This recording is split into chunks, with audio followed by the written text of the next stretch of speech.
Depth of a binary tree. यहाँ पे जैसे एक ट्री गिवन है, हम लोग सबसे पहले जो ट्री है उसको बनाते हैं, फिर उसको समझते हैं कि डेप्थ क्या होती है। फॉर एग्जांपल यहाँ पे जो ट्री है,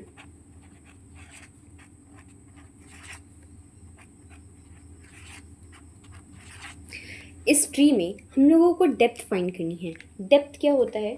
डेप्थ बेसिकली वो है कि जो नोड है अपने जो लास्ट सबसे नीचे वाली जो चाइल्ड है उससे उसकी कितनी दूरी होती है उसको बोलते हैं डेप्थ। ठीक है, सो यहाँ पे जैसे डेप्थ है, सो यहाँ से लेके ये जो एक लेवल है, ये एक लेवल, ये दो लेवल, ये तीन लेवल, सो यहाँ की जो डेप्थ है ये 3 है। ठीक है, इसको हम लोग नीचे से कैलकुलेट करेंगे।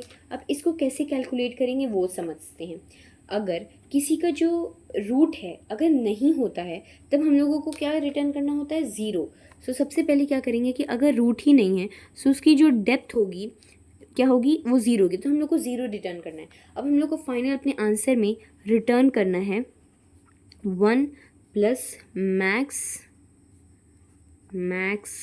Depth, 1 plus max depth. अब इसमें हम लोग रूट का लेफ्ट भेजेंगे और यहाँ पे मैक्स डेप्थ रूट का राइट भेजेंगे। अब इसको कैसे करना है ये समझते हैं।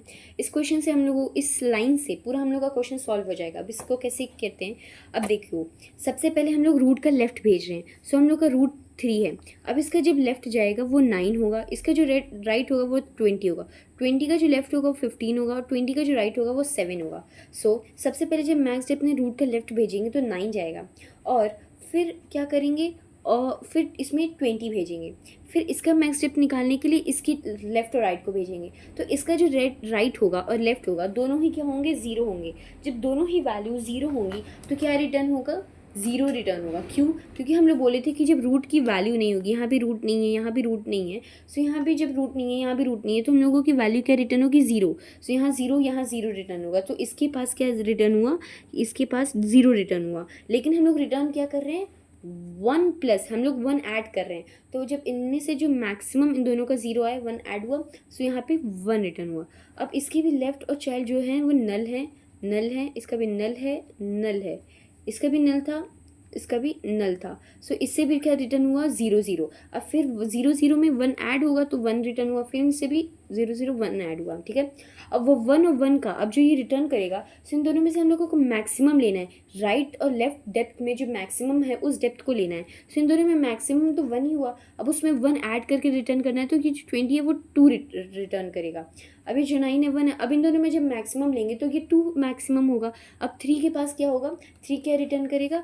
1 प्लस 2 दैट इज ये 3 रिटर्न करेगा। सो इसकी जो डेप्थ होगी वो 3 ही होगी। यही होगा हम लोगों का फाइनल आंसर। सो जस्ट हम लोगों को एक लाइन का कोड लिखना था और अपना आंसर मिल जाता। इसमें क्या करना होता है?